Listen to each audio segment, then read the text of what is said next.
Take a look at the upmarket gated communities, the shopping malls and the high-end restaurants.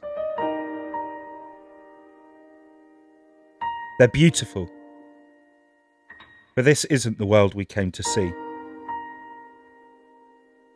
And for just a short while, we became a part of something different.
I've always felt that the measure of a person is less about how much a person's got and more about how much a person gives. And I felt as a Christian I've been blessed, and I thought it was time for me to give something back. When I heard about the Honduras and Guatemala trip, I thought this was a perfect opportunity to try and do something for other people. And I knew it was a bit of a sacrifice, but I felt like it would be worth it. I went to Zambia last year with the Forge, and that just completely changed my view on the world. That was the first time I'd seen somewhere with that much poverty. And I just thought it'd be quite nice to see Guatemala and Honduras. They are so different, just different types of poverty and just two worlds apart. Well, my husband Bill went off to Zambia with a building team, and when I saw him come home, I noticed a definite change in him and the positive effects that he'd had. And I guess for me, I wanted to share that experience. And for Guatemala, it seemed to be the most challenging mission trip that I could go on.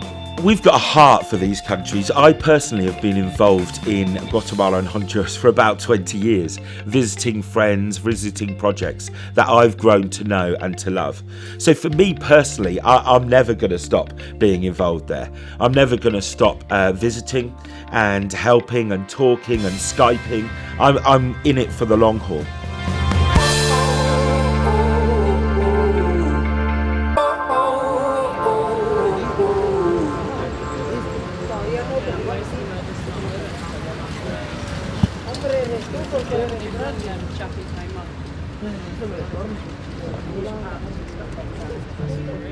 Well, the first day we were there, we went out onto the streets, and it was, I think, very different to walking maybe the streets of a city in this country. The street kids or the homeless people there, they would sleep quite often during the day because it was safer for them. At night time, it's quite dangerous. When Duncan introduced us to them, I was quite nervous, quite apprehensive. I didn't know what I would do to help or be able to do to help. After a while, I got past that, and we spent some time with them playing games, Uno and some other games. Time spent with the kids was mainly playing basic games like Uno, Twister, something that you would play with like my 5-year-old daughter at home, but playing with kids that are a lot older.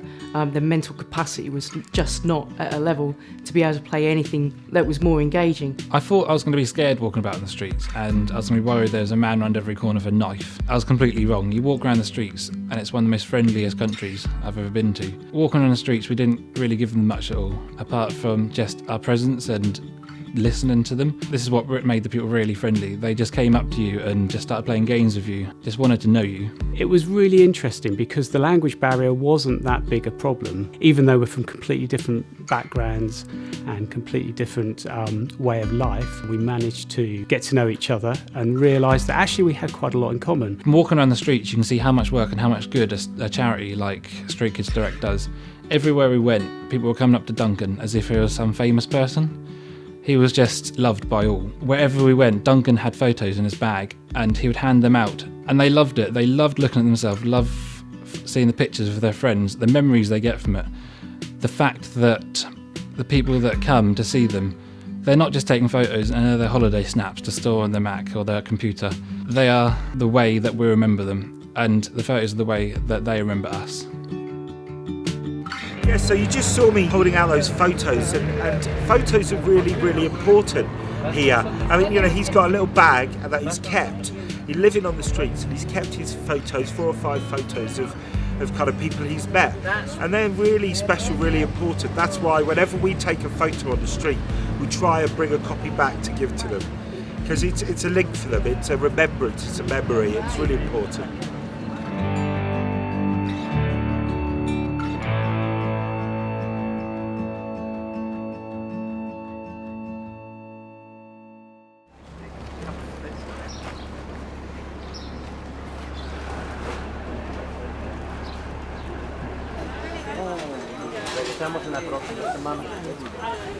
The initial feeling that I got when I arrived at the dump was just an overwhelming feel. I can't describe it other than I just welled up with tears of what I saw, you know, in front of me. There's small children rummaging through just absolute filth and stench. I was very surprised to see so many people working in the dump area at the terminal. There were children there. There was a young family that came up to us. We were giving them basic food and water. It was really strange. We spent the morning on this street corner with the kids playing Uno and Twister in what I'd call a fairly normal city. But 10 minutes down the road, we came to what we'd call just a complete wasteland. And that was people's workplace. There were people that spent all day just wading through all this rubbish to find bottles, to find plastic, to find anything they could bag up and sell. There was kids running about, that was their playground. It's amazing, these kids look happier than the kids back home. And yet, look at them, they're in this dump, in this filth, with all the smell. And yet, they're just really happy children, really happy kids, just normal, regular kids. And it was amazing to see that Street Kids Direct had gone into that area and had made themselves known. And just the little things were just spending time with the children and the people there that were having such a massive effect on the people that lived there.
We have almost 200 students that are involved in our ministry, and there are so many that are left that are still unreached up in the garbage dump. And so any support that is given allows us to continue the work and the vision that we have of no more children in the garbage dump, and that allows us to keep our school open.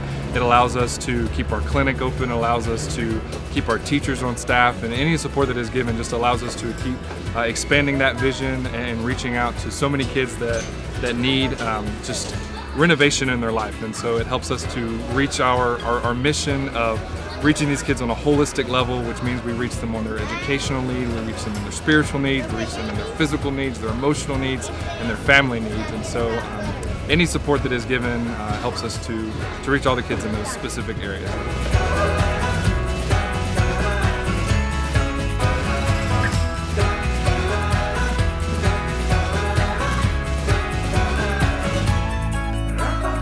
AFE had a really positive atmosphere.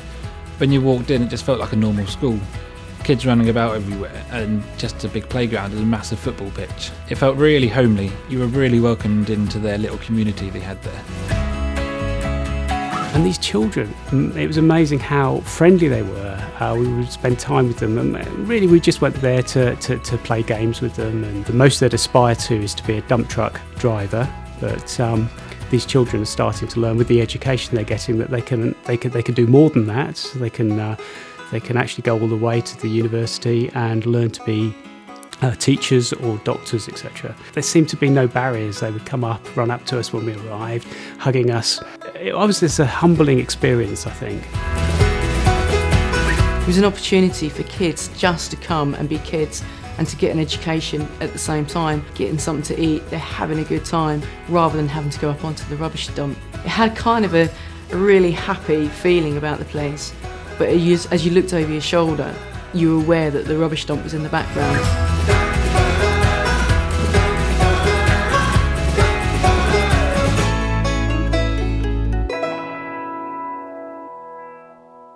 As you can probably see over my shoulder over there is the dump, the main city dump at Tagul-Scalpa. You can see the vultures swirling over there. There's about 250 children that live up there, about 1,000 adults. We've just been up there. Sorry we couldn't video up there, we couldn't record. It's just too dangerous to take some electronic equipment up there. It's been a real blessing to be able to go up there and to spend some time with the people up there. It's you know, when we think of the dumps in the UK, they're very sanitised, they're all sorted, they're all ordered. You might not want to spend much time there, but actually they're pretty clean places compared to this. You know, the stench gets in your nostrils, I can still taste it in my mouth. And the people there are just living with a real sense of hopelessness. They're working really hard from the very early hours of the morning to the very late night, just sorting through the rubbish, trying to get maybe plastic bottles. If they could get a sack full of plastic bottles, they'll earn $1. You know, it's a pretty God-forsaken place, actually. So travelling up to the dump site, we went with a team of us to go up and bring some food, some basic food, some bread and water to the people working up at the dump. I was surprised how intimidated I was when I first arrived there.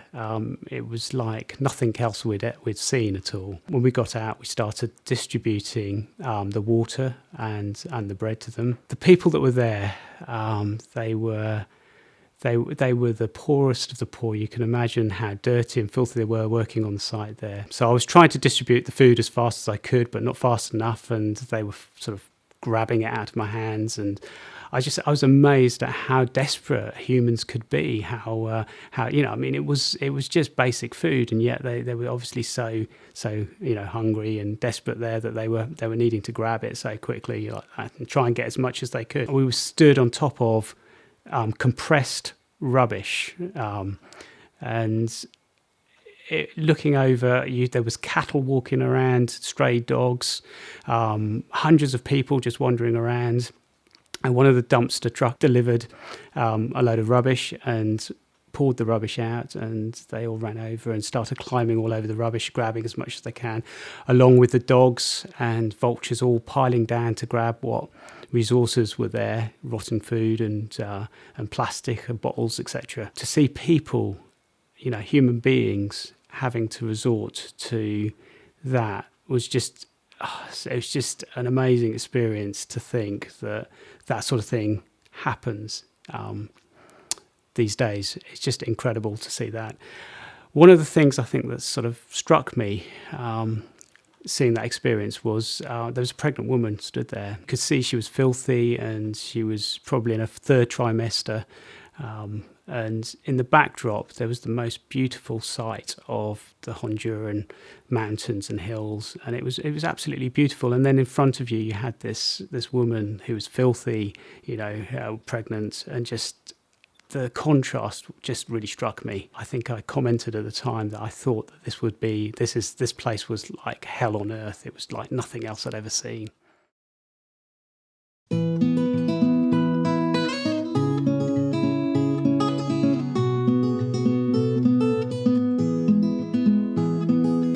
The goal of the project is to rescue abused and abandoned children.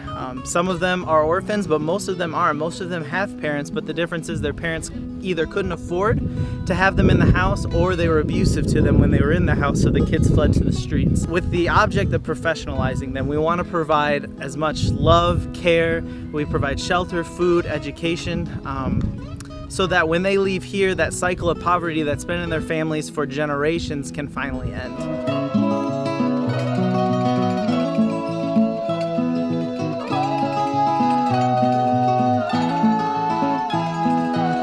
I feel like a woman at the end of that song.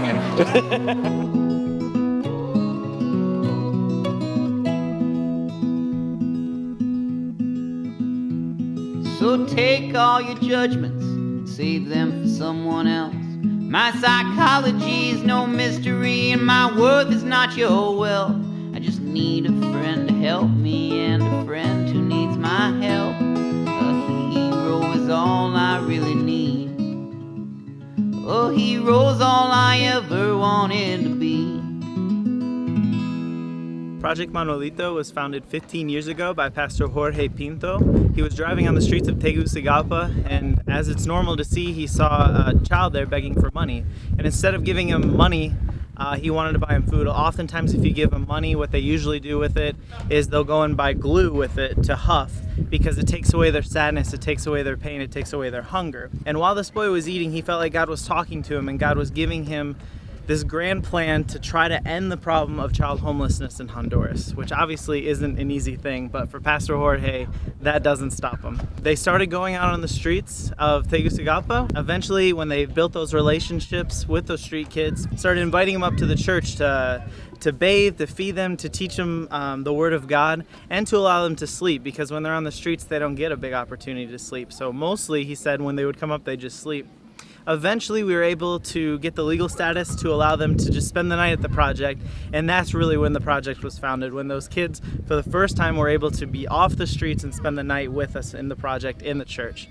And for many of them, they say that was the first night in their lives that they were able to dream. Before that, their whole lives, people had just... their self-esteem was nothing. Thankfully, because of the project, they were able to think about their future and what they could do.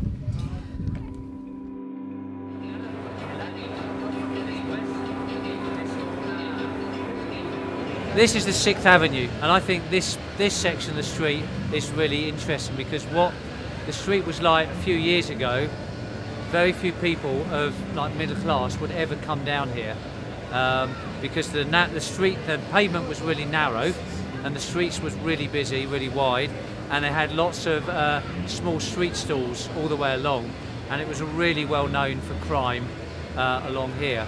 But the mayor has decided to redevelop this whole central area, which leads from where the police station is and the cathedral, one cathedral, to the palace and another cathedral, creating this corridor where people can come and just hang out and enjoy themselves. And so, in preventing traffic coming down here, redesigning the space, he's been able to reduce crime quite substantially along here. So back in 1991 in England, I watched a television documentary, and it was about a boy, about many children here that live on the streets in Guatemala City, but focus on a boy called Naaman Camono Lopez. And I want to show you the plaque, because he and his friends were sleeping along here. There's a whole group of them, about 12 children, that were sleeping here, and they were chased along here by the police, who were kicking them. And when Naaman got here, he was pushed down the street and fell down, and when he fell down, then police officers kicked him almost to the point of death. So we're going to show where he fell. So it's just down this way.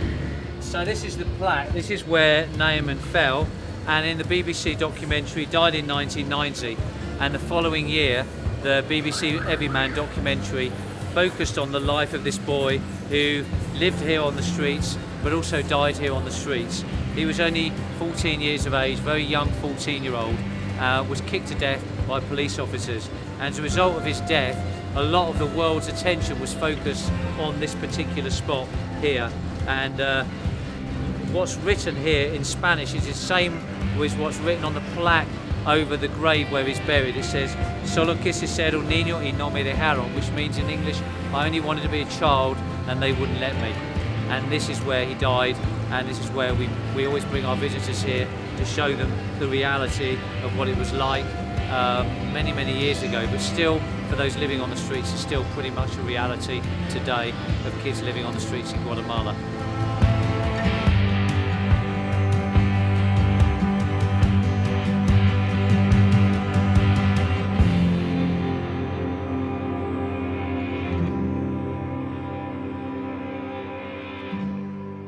Just come back from Zone 1, the 6th Avenue in Guatemala City. Had a bit of a problem this afternoon. Literally seconds behind where we were walking, 2 police officers were shot dead. And when we came out of the restaurant, the whole area was cordoned off. I suppose it just wakened everyone up really to the reality of what life is like here in Guatemala City. It's a very violent country. Many people, mainly young people, police officers die on a daily basis here. So that was, I suppose, a wake-up call really for the team, just to be aware of what it's really like for us who live here in Guatemala City, particularly for the kids on the streets, really, who have to cope with violence on a daily basis. Yes, we bought a little puppy today. Cost us about £15. Tiny little puppy for Brandon. Some of you might have heard of Brandon, the boy that we're in the process of leaving the streets at the moment. So we thought that would be one good therapy for him. That was Frank's idea. But I thought it'd be good to just keep him busy, keep his mind on something else rather than himself, and wanted to take solvents. So he's gone away, a very, very happy boy this evening.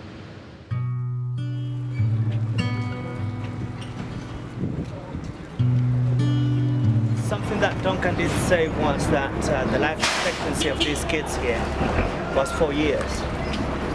So even being afraid of being here, I was thinking there is only 4 years. So I need to take the chance and take the opportunity to come and be with these kids and try to do my plan. So we came and it started. That is 25 years ago. And we just keep coming back. These are our friends. If the light burning through the night, praying for the morn.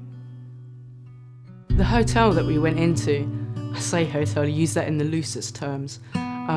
That was a pretty scary place. As you went in, it was dark, it was dirty, there was people coming out of their rooms. I say rooms, these looked just like cells, and there was whole families living in these, and they had to pay rent each day, otherwise they'd get kicked out. And I met one particular family, there was a little boy in there. He was only a year old, and his parents just had no idea how to feed him, how to clothe him, how to raise him at all. I feel really quite helpless, to be honest, really helpless. That's it, really. Heaven, hold my hand, still my trembling hand. I can remember when we were standing in the central reservation, I just couldn't get it into my head that wasn't just a meeting point. That wasn't just where they went to hang out with their friends for the day. That was their home. It didn't feel safe. It felt like a bus car park. It was strange to see people living in the middle of a street with old mattresses on the floor, sitting around, sniffing glue, and with very little purpose, really. It was an amazing privilege, to be honest with you, just to be able to sit down with these people and actually realise they were just like I was in many ways, you know. They were just, a person that just wanted to be cared for, to be loved.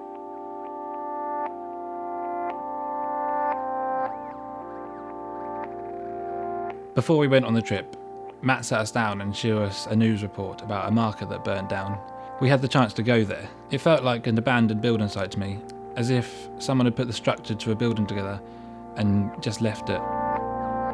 The marketplace was what I felt was a real special place. There's loads of kids in there, and they just seemed to follow us for what just seemed like forever. We knocked on one door and helped a little girl with some homework that she had. The places that they lived in here, there was like 8 or 9 people to something that was like 10 feet square. There's a lot of shacks around the area where people live. So the kids there had lost their school, and when we went there were lots of children running around in very, very basic conditions, living in what could just be described as corrugated iron buildings with whole families, large families living there. The denseness of the population in there and kids running around, it was really close.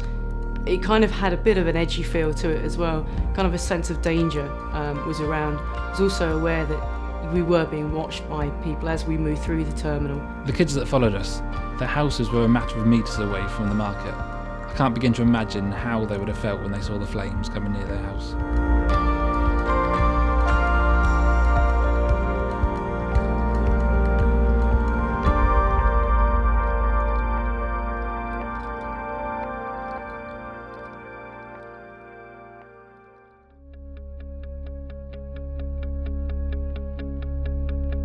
I guess the biggest thing that I've learned from going to Guatemala is that it's really made me question that, am I really serving as well as what I could? Am I doing exactly what God wants me to do? And when I look at Street Kids Direct and the good work that they're doing, and I see that the organisation is giving young children, people on the streets, some hope, some actual dream that their life can change, that they can do something and be different. I've been involved in people's lives. I've seen them grow up. I've seen projects change. I've seen bare patches of land turn into children's homes. And I'm going to be involved there till I die. It's somewhere where I've got heart, and I love the people out there, and I've been with them through the ups and downs of life. We'd love for you to be a part of that. And what that might mean is that you begin to get a heart for a country that perhaps you've never heard of before. Sitting just below Mexico, you might never have seen Guatemala or Honduras. Maybe you want to begin to be praying for those countries and for the organisations that we partner with. There are various organisations, schools, colleges, work placements, children's homes that we've got good connections with. And maybe over the next few years, you want to think about coming. Think about joining a team and actually experiencing life in Central America.